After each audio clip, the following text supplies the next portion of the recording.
The following video is a recording from the Urban Forest Climate Resilience Workshop held October 3rd, 2024 by the Nature Conservancy as part of the Louisiana Tree Resilience Program. This workshop was offered free to the public thanks to funding from the USDA Forest Service.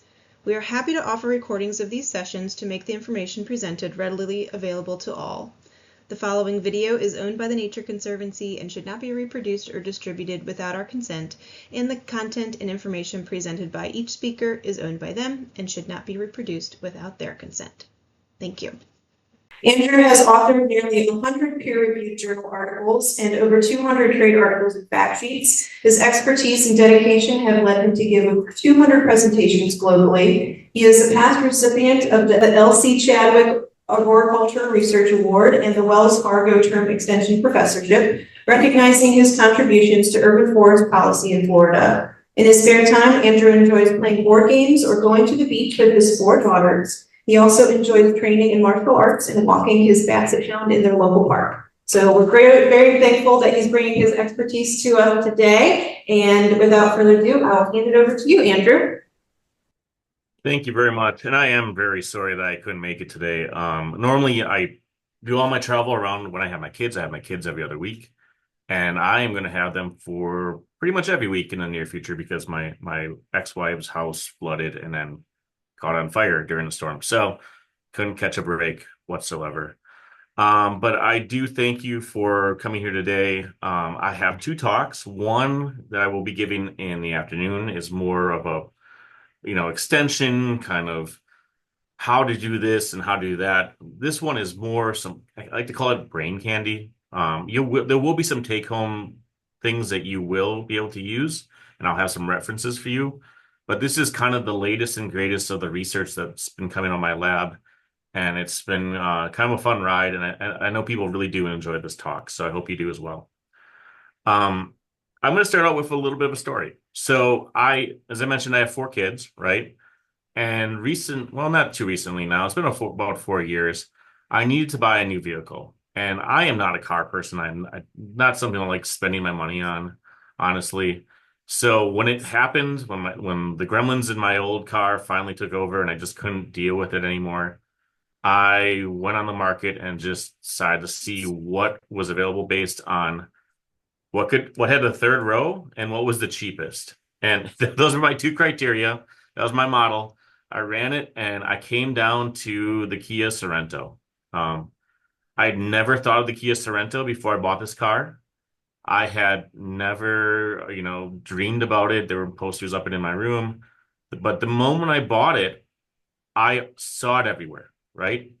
And I don't know if that's ever happened to you, where you buy like a new car and all of a sudden you see everyone's got the same thing you have.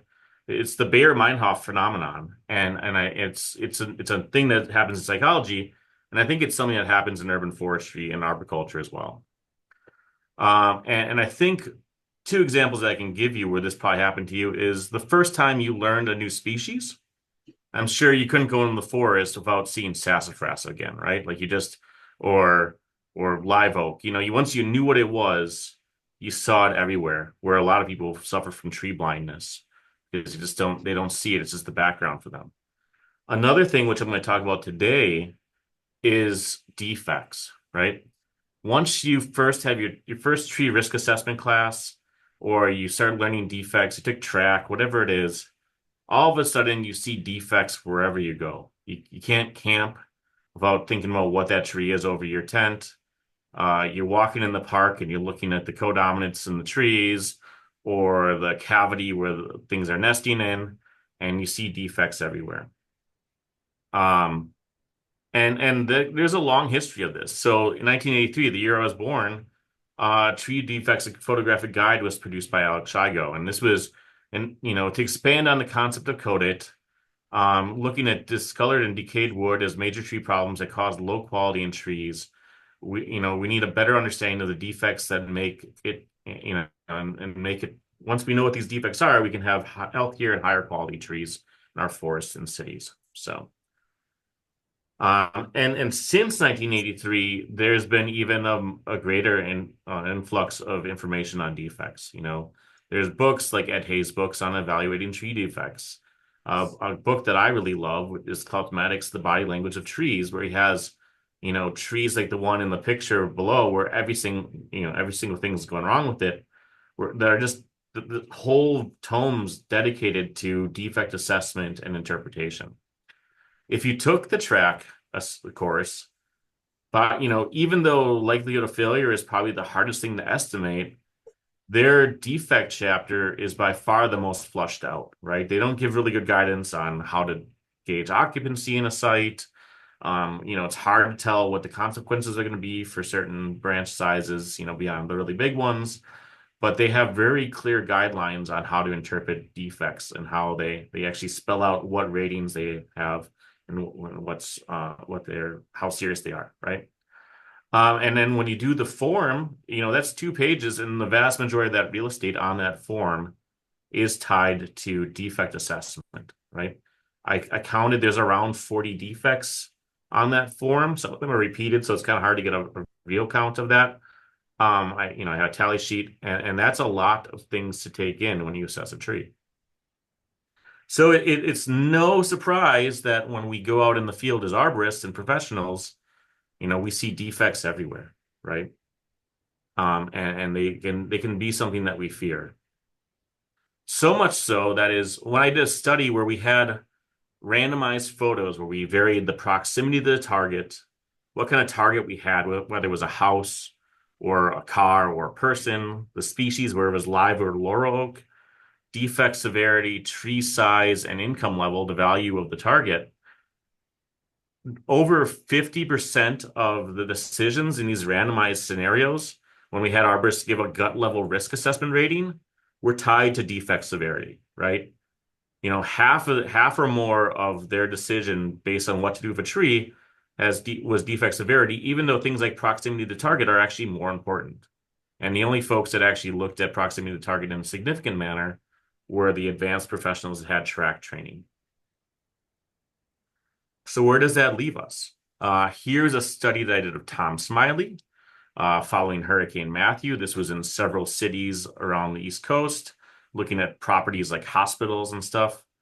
We looked at 2,069 trees in these properties, and we found only 10 that didn't have a defect on them, right? We found that the typical tree, the median number of defects per tree was 2. And some unfortunate trees had 6 defects on them, right?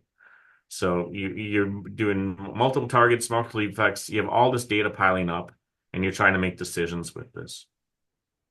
The interesting thing is, despite pretty much every tree having a defect, all but 10, 93% of the trees fared Hurricane Matthew without shedding a single branch, right? So 1% had whole tree failure, and then 6% of the trees had branch failure, which should be expected because there's way more branches than stems on a mature tree. So what does this mean? Part of this is to look back to where defects come from, right? Defects come from forestry, the term defect. And Alex Shigo was a pathologist for the Forest Service who was concerned about one thing, which was timber quality, right? Trying to get discoloration and decay out of wood that be used for lumber. And while we took a lot of the terminology that the Forest Service developed for this, and some of it does apply, like decay does apply to structural integrity, but other things don't, and we're kind of getting these messages mixed, and it's causing problems for us now as arborists. As an example, this is a beach section in his book, and it shows that this sprout has been kind of compartmentalizing and fighting off this decay for 50 years, and he's showing this as a defect. Whereas, structurally, the tree has made it for 50 years. The only thing that killed this tree was a chainsaw for dissection. So the tree did fine, didn't fall over. The wood is worthless from a marketable point of view, unless maybe someone wants that as like a living edge table or something like that.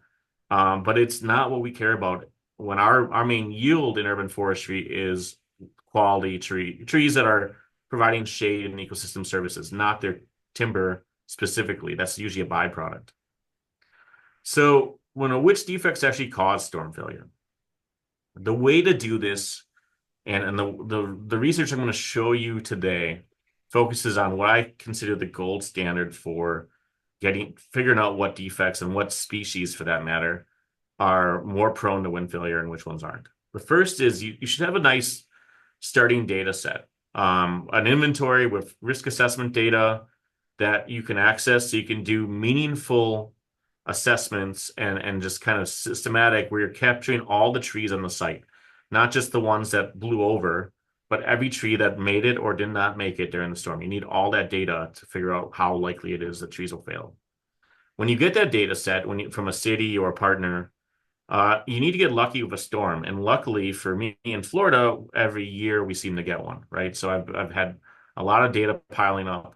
We've had multiple storms since I've moved here, and the storm is happening in a time frame that's meaningful. We risk assess trees in Florida on a 3-year time frame at maximum. Just the way decay and tree growth works in the state, things move a little faster than they do in the north. And so that storm needs to hit that data within 3 years of the data being collected. Otherwise, it's really not useful for purposes for research. And then when that storm hits in the time frame and all these things align, we need money to go back in the field. And I had an NSF Rapid grant that came out, and Rapid for the government means 18 months after the storm. So you need some way to bankroll your inventory crews in the short term while you wait for those kind of checks to come in. And of course, we're lower priority than all the other cleanup efforts. So we're trying to get in there and get good data before everything's gone, right? So what we did is we were looking for things that mirrored what we considered that gold standard and that we hold our own data to.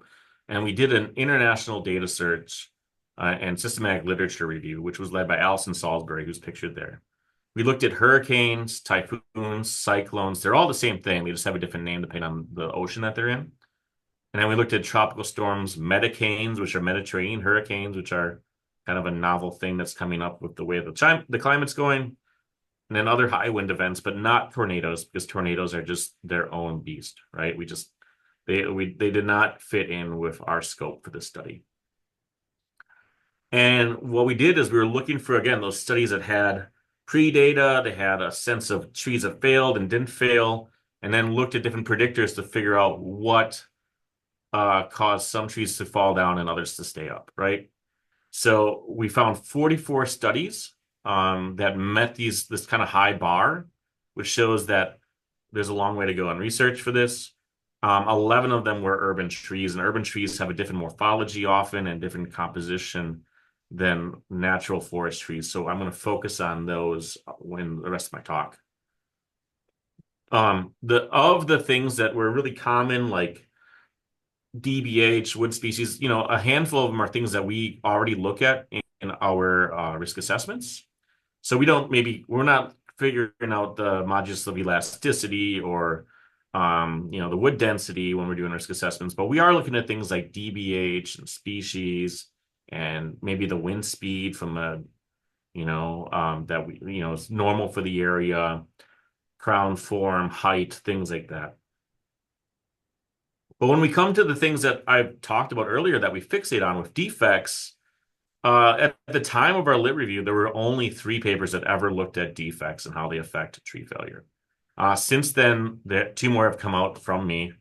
So we now have 5 different studies to draw on for this. And I'll talk about those. The first one is it's just amazing when people think of something first.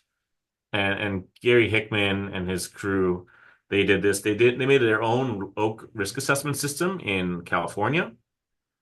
And they assessed 695 park trees in a city called Lodi, using their 9-component rating system.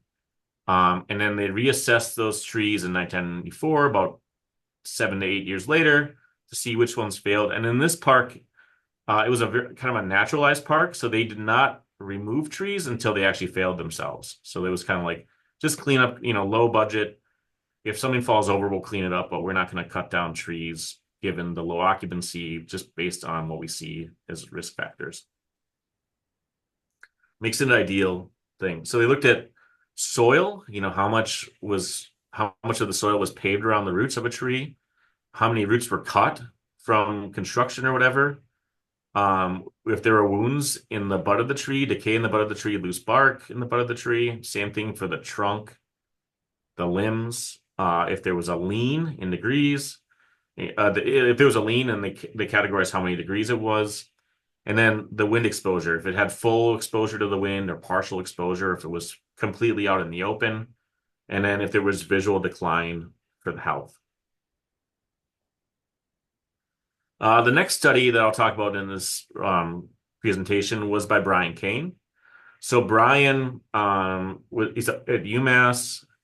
He was working on a park off of Cape Cod, and they had a blowdown event, 100 miles per hour. It was a campsite that had been risk assessed before, and they actually did some mitigations. They were pruning things. So it was a good study to see how pruning affects failure. And then they looked at the risk factors that they collected using the USDA Forest Service system, which is a little different. Some of you might be familiar with it if you used it before. It's very prescriptive. It has really clear-cut guidelines about, if you have 30% more decay or whatever, it's this rating, and it's very specific in a way that we have gone away from now, at least with track and other systems. They looked at genus and species, where the failure was, if it was a branch, root, or trunk, whether the tree had been pruned before, and whether the trees in the campsite have been removed in the past year. So has wind exposure changed? And then the presence of dead branches, decay, cavity, poor branch attachments, and cut roots. Then there was a study that I did with Tom Smiley and Brian and some others for Hurricane Matthew, Tropical Storm Matthew, by the time it hit these sites. Matthew kind of skirted the eastern seaboard of the United States, kind of rounding Florida. It made landfall around Charleston, and it was close to Savannah, our two sites in this study. So again, these were properties in Savannah, Georgia, and Charleston, South Carolina. We had 2,069 trees, as I mentioned before. They were risk assessed using the TRAC or the ISA BMP for risk assessment. We had defects and likelihood of failure as ratings as predictors of failure. And the folks that assessed these trees were, they were RCAs, they were certified arborists, they were track trained. So they had all the credentials you would hope to have in a data set. When the storm hit, it had been downgraded to a tropical storm, which is kind of a Goldilocks zone. So the winds are strong enough where you'd expect them to elicit a response, but they're not a category 4 or 5 where even, buildings and things are giving way to the wind, right? So we were happy with that.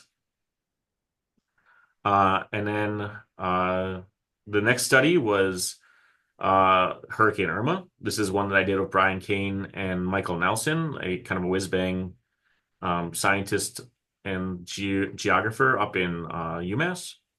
And this was, again, Hurricane Irma, a bunch of trees that we had risk assessed in the Tampa area, 2 to 4 years prior to the storm.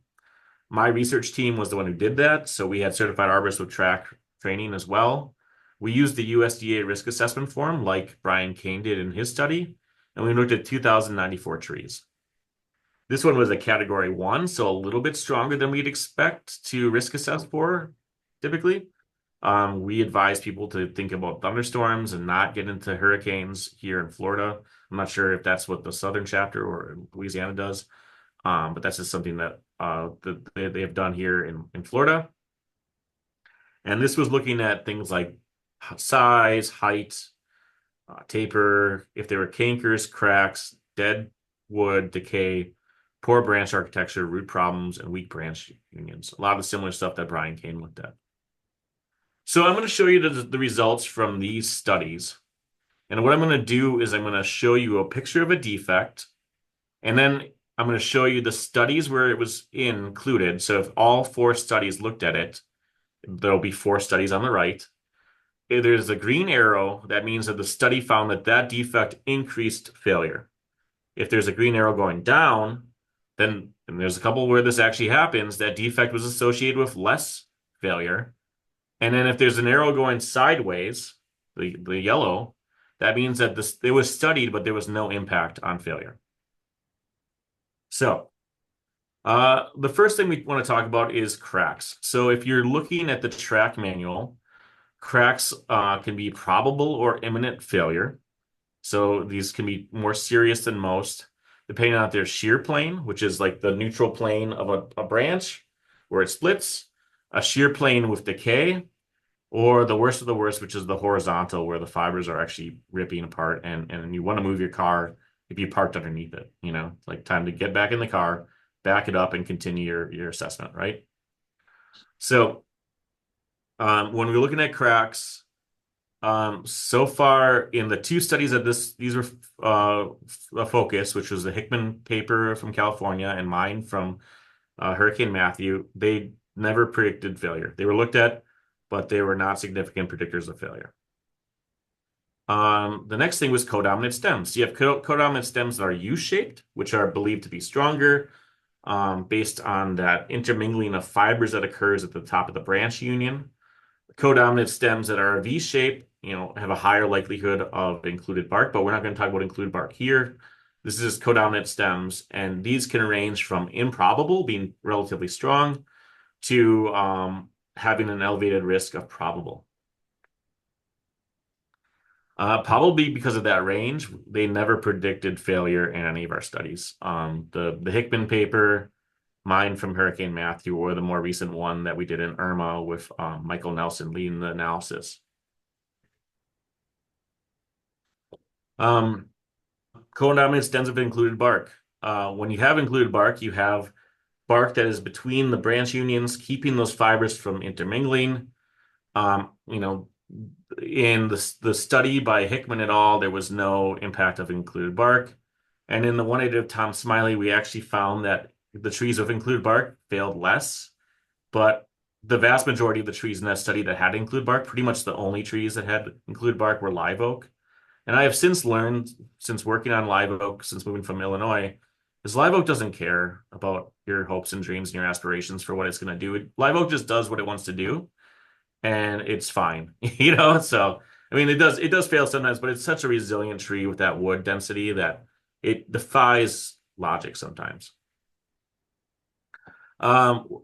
Adventitious shoots, these things are like, you had someone top a tree, or you had the tree break off in a storm and a bunch of sprouts are going up to kind of replace the food factory that's missing. These can range from improbable to probable, depending on how big they are and how well attached they are, and if there's decay behind them. We've never had data on this. It's just not common enough to show up in data sets. So we just don't know anything about this from a data point of view. Multiple branches. Multiple branches are branches that emerge from the same point, maybe as an artifact of nursery production where they topped the top of it to make it more bushy. And then you have a flush of growth and you have a bunch of branches coming from one point. In theory, that makes the attachments weaker because there's not a lot of holding wood for any one stem at that point on the trunk. As such, they are rated as possible or probable in track. Again, they were in two studies, the one from Hurricane Matthew and the one from Hurricane Irma, and they did not predict failure in either case. So I was feeling pretty low at this point, and I'm like, dead branches, right? Dead branches. We need something here, right? Dead branches. You need to show some sort of response because these are either failures that are occurring before your eyes in the case of hanging branches, or wood that's just not being maintained structurally anymore with new growth and is being attacked by decay, right? Over time. Yes. So this is my test on reality, right? So like if nothing was showing up, I'd start to worry. But in this case, the two studies that looked at dead branches, they were associated with increased likelihood of failure.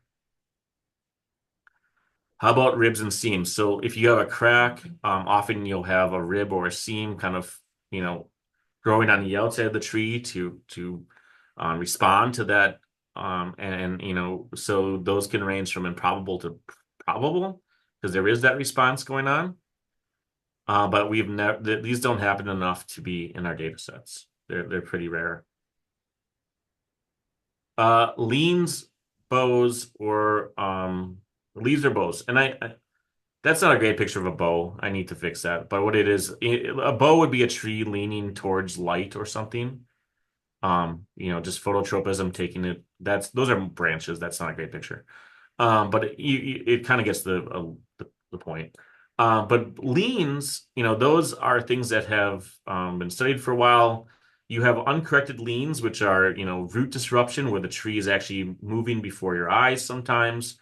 But if that does not fail, the tree can actually reroot and correct itself. And a corrected lean is a sign that there was some sort of lean or root failure in the past. Things have stabilized, and now gravitropism and the like are taking over, and that tree has responded and is back on a stable track, right? So because of that, they can range from improbable to imminent. And probably because of that range, again, we had Hickman's where they were significant, and then the ones that I did with Smiley and Brian Kane, they were not significant. And then there are a whole host of other ones that I didn't even cover here that have no kind of guidance whatsoever for risk grading. And some of these we looked at, and some of them are just, they've never been studied before. So they have no guidance from track, and they have no guidance from science. But there are a few that do. So dieback, again, was a significant predictor in one study, as you would expect. But this was the one where it was like 7 years before they came back. So trees had a lot of time to die back. Here we go. Back to reality again. Cavities and resulting from previous wounds. So someone gets heavy-handed and cuts a main codominant branch because they're worried about it failing.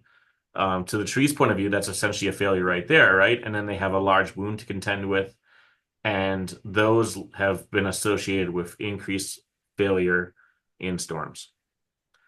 Deep planting, probably tied to health as well, was found to be a predictor of hurricane storm damage in the study I did with Hurricane Matthew. Decay in cavities. In 3 of the 4 studies, there was an increase in failure if there was decay or a cavity, as you would expect. So, and then stem girdling roots. Let me make sure I look at the time here. Okay, we're doing okay.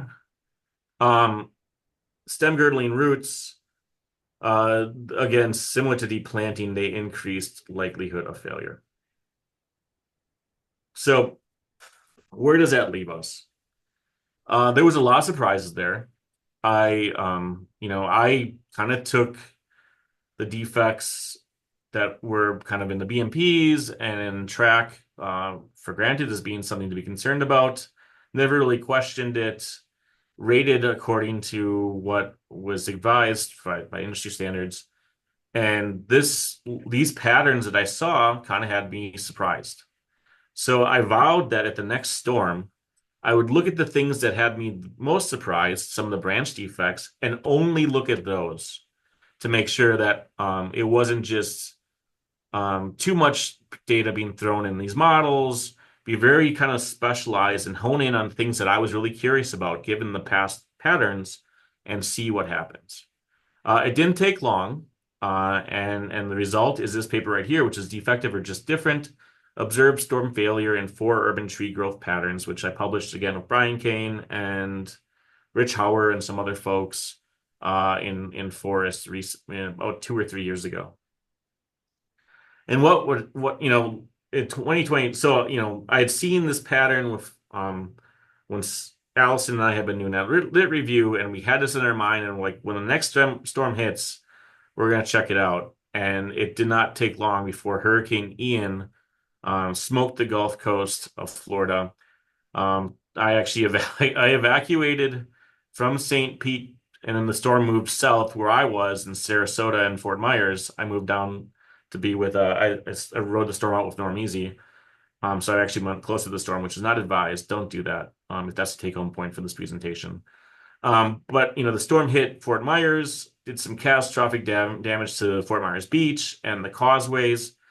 Our trees were in the Tampa area, and we were way away from the main winds of that storm. So more in that Goldilocks zone that I was talking about earlier, making this an ideal storm for wind speed.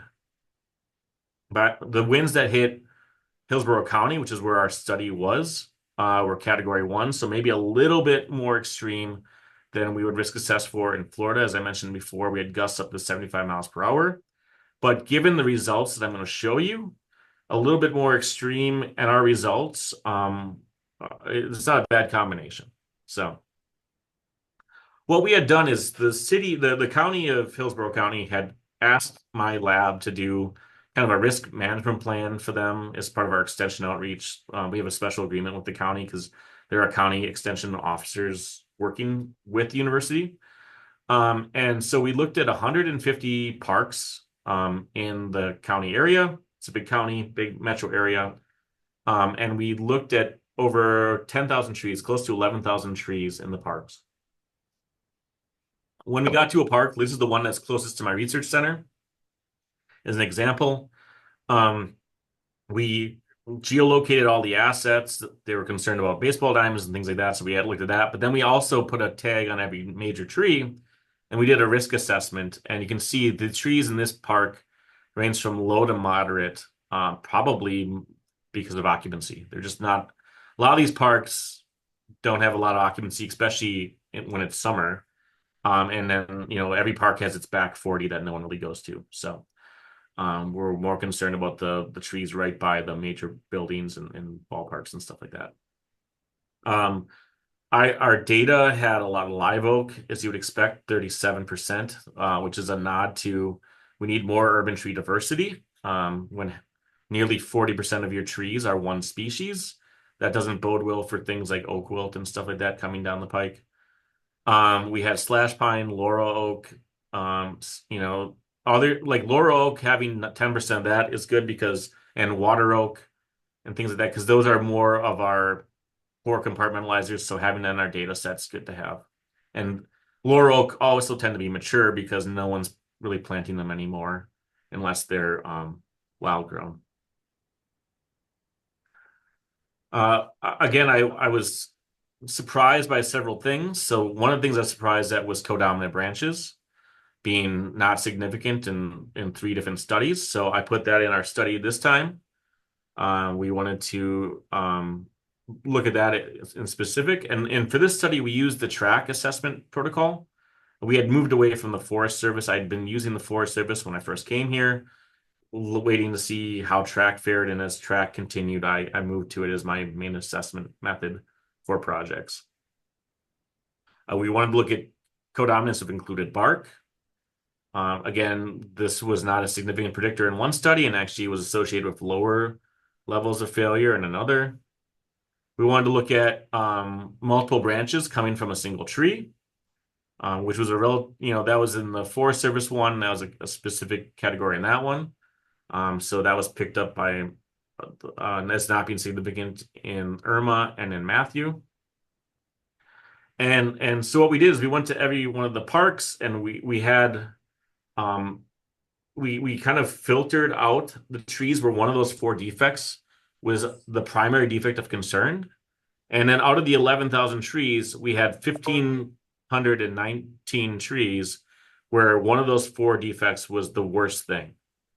And because we only for the data, we only recorded the worst defect because we wanted to make sure that we didn't overload the managers with data. And we figured once they dealt with whatever the worst thing was, they can reassess and put a new worst thing in. Because as I'm going to say later on, I think we collect a lot of data that it can burden managers. So we had 1,519 trees where the primary defect of concern was a codominant stem, multiple branches emerging from the same point, included bark, or overextended branches. Codominant stems were by far the most common thing. what 2/3 of the trees have them. And then multiple branches originating from the same point was the next common. And then overextended branches, which is, that one branch that goes out further than the rest of the crown from dieback or what have you, which was kind of a new defect that was added in later revisions of track. Only 12 trees had that. Of those 1,519 trees, 14 of them failed. But what I asked my crews to do is, if a tree has, included bark as the defect of concern, and you go up to that tree and there's a failure at some sort of included bark, right? Yes, it failed at the defect of concern. If you go to that tree and the failure is actually internodal, it's in a branch, not next to any union whatsoever, it has nothing to do with any of the defects whatsoever, then put no, it did not occur at the defect of concern. And if you're not sure, which is fine in science, we need to categorize our uncertainty, just say unsure, right? And we'll deal with that later. Well, none of the 14 trees that failed in the storm, none of them failed at any of the defects that we were looking at. It was all just somewhere on a branch, not next to a union whatsoever. So, so that was, again, very surprising. There were trees down in parks. There were things that were down around them. There were bigger branches lost, but they weren't in our sample, which we had determined beforehand. So we just ignored them and went to the trees that were what we were interested in. So there was failure occurring in those parks. And, at this point, you're probably like, well, what's going on? I see whatever defect fail all the time, and that can be true. But it can also be true that other things fail as well. So what happens when you don't look at just defects? Which at first, when I saw these, so I had to calculate this figure from Gilbert and Gregg, which is the Great Storm of 1987 in London and southern United Kingdom. And then Kane actually puts this in his data where he looks at defects versus non-defects and what the failure rate is. I was shocked that I had never done it myself. And I was just like, what an oversight. And I went back to my data to calculate it. And I'm like, oh yeah, I've never really seen a tree that didn't have a defect, right? Because I'm looking at 40 different defects. So every single tree has a defect. So I can't do these kind of analysis anymore. When Gilbert and Gregg first did this paper, they had 3 defects they were looking at. The Forest Service method that Kane was looking at has like 12 or so. And now we're at 40. So the chances of someone actually finding a tree that doesn't have a defect has left us, right? So when Gilbert and Gregg looked at their 3 defects, which included bark and codominance and another thing, they found that 21% of the defective trees failed in the storm. But they found that of the trees that didn't have any defects whatsoever compared to for what they were looking at, they had a failure rate of 18.6%, which is very much on par with the failure rate for defects. Brian Kane, he had a longer list of defects that he looked at with his trees that were risk assessed with the Forest Service. He had a failure rate of 7.8%, and the non-defective trees failed at 21.8%. Maybe there's some holdover from some of the mitigation that happened on the defective trees, but in that case, the defective trees failed less than the non-defective trees. And so why is this? I had some extension agent locally here try to make the case that I'm missing something, and he's like, codominant stems do fail. I've seen it myself, and my point to him is, yes, I've seen it too, right? This is not to say that these defects do not fail. They do, right? And here's an example. This is a picture he said. He's like, look at this. This is my neighborhood after Hurricane Charlie. You can see here on this mahogany, included bark, massive branch failure. Just a textbook example of this. And the thing I wanted to point out to him, and someone else did on the email chain, was look at this. So you have one textbook case where the codominant branch failed, and then you have 6 or more cases on these 2 trees where trees just fail internodally, right? So from a predictive point of view, we're staring at this defect right here, when from a risk point of view, any one of these can fail, right? So we focus on one and we ignore the rest when they all could do harm. And to this point, others have kind of looked at this. Duncan Slater has done a lot on branch unions, and his kind of shtick right now is that he's not convinced that codominance and codominant stems with included bark are as problematic as we think they are, especially the ones that don't have included bark, right? And maybe we should, be less heavy-handed with trees. So what he did is he surveyed 348 tree care professionals and had them figure out, like, had them say, like, what is the most common thing that they see fail after a storm? And the highest thing that failed in their ratings was just branches in general. And then a very close second was branches with included bark. So most people see just branches that they can't attribute what happened on the ground. And the last hurricane that hit Helene, I was walking around the park, and this held true again. For every textbook example of a tree failure you see, there's many, many more where it's just like, I would have not seen that happen whatsoever. So check it out next time you have a storm. And why is that? Why do these things make a bad predictor mathematically? So what I did is I had my technician look at 30 live oak trees. He moved to Savannah, so he's working remotely for a little bit. I'm like, here's a project. Look at 30 mature live oak in a park somewhere and tell me how many codominant branches there are and how many non-codominant branches there are over 4 inches, which is kind of a threshold for concern for getting hurt, right? And he counted, and the average tree has 3.5 codominant branches, just because that's how averages work. They should be in pairs, but so the average tree has 3.5 codominant branches, and the average tree also has 15.1 non-codominant branches of the same size. Every branch has some chance of failure, right? So to be a statistical predictor mathematically, the codominant branch would have to be, if it's 4.3 times more likely to fail than like a normal branch, they're on par, right? So anything that is going to show up in a model for being a meaningful predictor of failure has to be way, way more, just because of the numbers game. There's more branches out there that are, perfectly fine. Each one has a likelihood of to fail, and they can, we're again looking at the one branch that has just maybe a slightly elevated risk, but there's this many, many more that can wash out that signal.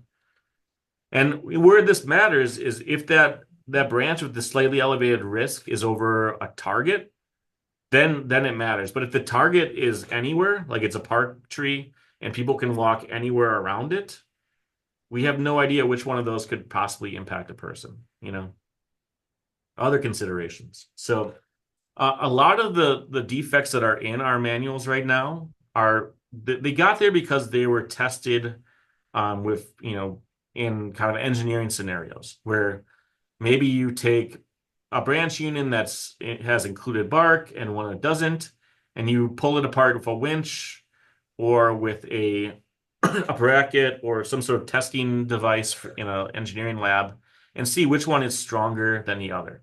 And when you do that, yeah, definitely codominant branches break at a lower stress than non-codominant branches, right? But there's a difference between being less strong and not being strong enough, right? So you can be less strong and still be more, because trees overbuild a little bit, and they can still be strong enough to weather a storm, even though they are weaker in comparison. Where I think this could fall apart is, and maybe these slides are out of order now that I'm thinking about this, but ice loading, where you are kind of replicating through like the super weighting of branches that kind of press. This is kind of the same thing as this. You just have the weight of the branches slowly pulling them apart, and it's essentially in a press that is just having gravity working against it, right? But in wind scenarios, like we have hurricanes, things are a lot more dynamic, right?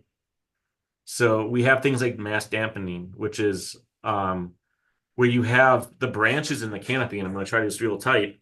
The wind hits it, and you have branches on the outside that move first and branches that don't move, and then they get out of sync and they crash into each other sometimes. And this because all these different branches are moving in different directions, they cancel out the force that is being placed, the load that's being placed against the tree, right? So even though they are not as strong, maybe there's more redundancies and other things going on in the tree that means that they don't actually have to be as strong as we think they have to be. Another thing is our data is imperfect, right? So as I mentioned before with the leans, and then also as Duncan Slater's shown with included barks, there's a whole gradation of severity when it comes to included bark or leans or things like that. And we don't catch that in our current data. We're working off the track form. We're grabbing the data that they have. It's a checkbox right now, yes or no, it's present or absent. But I think we need to look at these different gradations and figure out maybe it's only I don't know if you can see my mouse, but the wide mouth bark inclusion C that we have to worry about, and maybe the other two, which we see often, we don't have to worry about at all, and they can be removed from the form, and we just say, this is what we're looking for. We're not looking for all bark inclusions. We're only looking for this specific type of inclusion, right? So, and then some final thoughts. Looking at the progression of defect literature, we only seem to be adding defects, right? So as I said before, the study by Gilbert and Gregg in the storm of 1987, they had 3 defects. Forest Service, which came along afterwards in the mid-2000s or so, had a dozen or so. Now we have 40.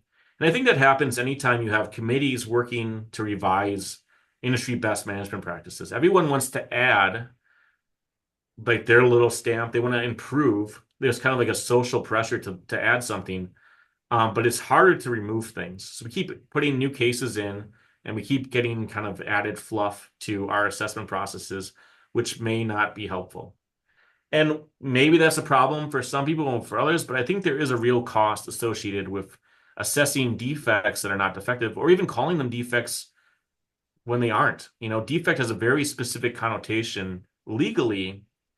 And if a tree isn't weaker for it, and that's what we care about as arborists, not the wood quality, then calling these things defects and then having one just fail by random chance, even though it's not that bad, puts us in a pinch for lawsuits, right? Like we could try to explain like, hey, studies have shown that this thing really doesn't fail, but it's like, well, why do you call it a defect then, right? And then, and it can also give you, so it's a waste of time. We have all these defects that have never been studied or have never predicted. And then we throw these reports at cities and we're like, have at it, when we could probably do better by just focusing on the worst of the worst, and getting all those gray area cases out of the data sets. And then, this also gives people cover to remove trees that have elevated risk, which I'm going to talk about in the next couple slides. Another take-home point that kind of underlies all of this is that this is all based on 5 studies, 5 good studies, but that's not a lot. There's more. We need more species. We need more storm conditions. We need more regions studied, and that's one of my goals is to show people how to do this kind of research so they can do it effectively and get this out so that there's more cases so that, in 5 years I can say, oh, I was wrong on this because this actually was the case. That's how science works. I don't care, if I'm wrong now, if there's more data in the future that shows I am wrong, but science is a moving ball. One of the things that happened in Florida, though, this is the reason I'm kind of up in arms about this, is that we've had local preemptions a state preemption of local protections of trees, right? So Florida had more protections in place than any other state for trees because we have it's a rapidly growing area. People are seeing trees removed in front of them. They see the impacts of development, and they wanted to protect their trees. And more like I think 60% of the cities had local protections in place to mitigate and reduce loss of trees through development. Well, that put, those protections, which include fines and can slow down the gears of development and can made trees the bad guy, made put those local protections in the crosshairs. And lobbyist groups went up to the state and they got a preemption where that if there's any tree that is had an elevated risk or pose an unacceptable risk on property, it can be removed without mitigation, without notifying the city, and without any kind of permit or anything like that. So we now have a situation where there's like 40 ways to elevate risk to get a tree removed, and not all of them have anything to do with whether or not the tree will fail in the next storm. Here's an example. This arborist found that, I'm sorry, I can't see that. It's like a half, I can't, it's blocking the thing. Okay, a 2-acre site. They found 70 trees that they need to condemn for things like, they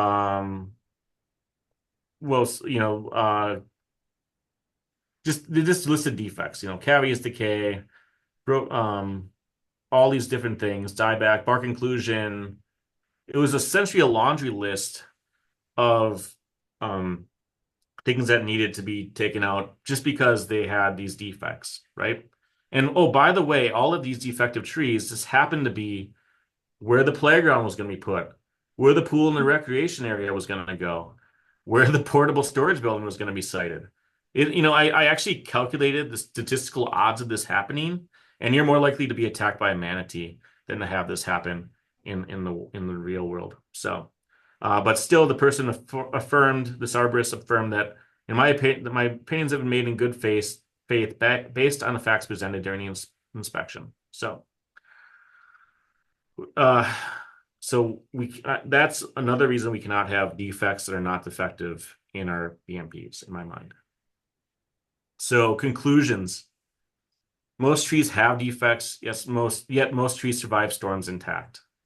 In Kane's study, I didn't say this earlier, 2/3 of the trees had defects and only 12% of the trees failed in the storm. While defects may reduce strength in mechanical testing, it remains unclear how strong trees and tree parts need to be. And defects that occur regularly in trees are probably an indication that they aren't that severe. If you see something over and over again in the landscape, like, oh my gosh, there's 900 trees of codominant stems out of these 1,500, that means that they haven't failed for a long time, right? If you don't, like, the things we don't see a lot of are horizontal cracking. You maybe find 1 or 2 trees of those in your data set ever because they fail at a really rapid rate, right? So I'm going to stop my share and I'm going to show you one last thing at 3 minutes. So, the one thing that showed up in our data is being right here, okay, is being significant in every single study with species. So if you want to mitigate risk, the best thing you can do is pick wind-resistant species. And I don't know what it is, what the secret sauce is. We've looked at like wood density, modulus of elasticity, all these things, trying to figure out what within a species makes them more resistant, but we haven't caught it yet. But what we have done is in that same literature review that Allison Salisbury did, is we created this FEMA guide called Improving Community Resilience Through Comprehensive Assessment of Tree Species Wind Resistance.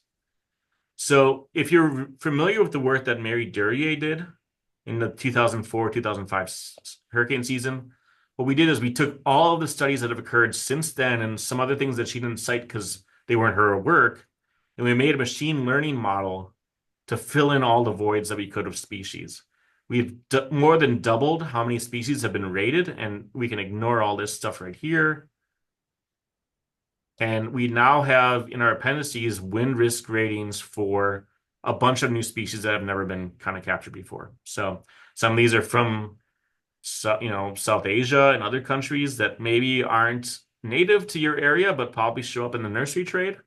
And then there's some other natives that didn't show up before that are in here. So take a look at this. And we also have a tool where you can throw in your literature, your inventory if you have one, and then get an overall risk rating for your city as part of this. So it's called Etcher. So if you're interested in this, I will send the link to Amanda, and she can pass along to you afterwards. So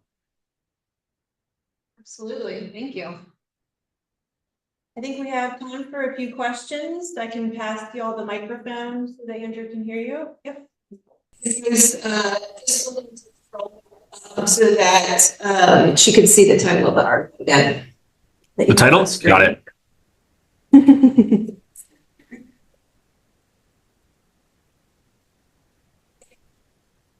So the question is, you said that lean was an important factor. Did y'all measure the lean angle?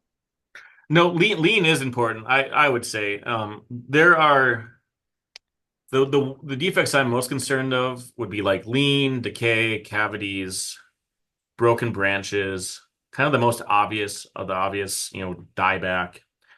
And so leans definitely, especially uncorrected leans, and cracks. And the thing is, I came up with before this research came out, I created a fact sheet called "Is My Tree Safe?" And I kind of highlighted those defects as things that the general public could spot. And then another risk assessor who has his own system in the UK came up with a similar sheet, on his own that had the same defects. And then our data here after the fact corroborated with that. So I think those are probably the hot ones that we need to focus on. And maybe there's some other edge cases that are worth consideration. But the things that you think of as the worst are the ones that we want to really focus on. You was mentioning the fact that a lot of people will kind of cement or put chains around trees where they have separation. Is there, or should we focus on it? I heard something about chains and like stabilization. So chains, not so much. There are more ideal materials using like common strand cable and aircraft cable. Even in some areas we'll use like the dynamic systems like Cobra system. And what you're doing is you're just trying to for the rigid systems, the metal systems, you are trying to make sure that there's no slack in it. Because the worst thing you can do is something I've seen with chains before is where it just like goes back and forth and snaps, right? And then you have cracks that form at the attachment points. The dynamic systems out there, they actually give the tree a little bit more flex, but keep them from flexing too far in order to help the tree kind of like put on some adaptive growth and help itself out a little bit. So if the tree has good health, those kind of systems work really well. Thank you. And one last thing is people ask me about structural pruning on this. And, like, as I said before, the ideal form of a tree that Ed Gilman prescribes is the strongest form, right? So you can always make the tree stronger. I think where this comes in, this research that I've shown you today comes in is like, do I remove that big branch because it's codominant, knowing that it's going to create a big wound that will eventually turn into a cavity, right? So maybe that's a case where you don't lean that way. If you're worried about the fallout from severe pruning of a tree that should have been structurally pruned years ago. Very good. And yeah, I'd definitely talk about probably more of that in the second talk, and you guys will have an opportunity to ask Andrew some more questions at that point too. So thank you so much for joining us this morning, and we will see you again this afternoon. Okay, thank you.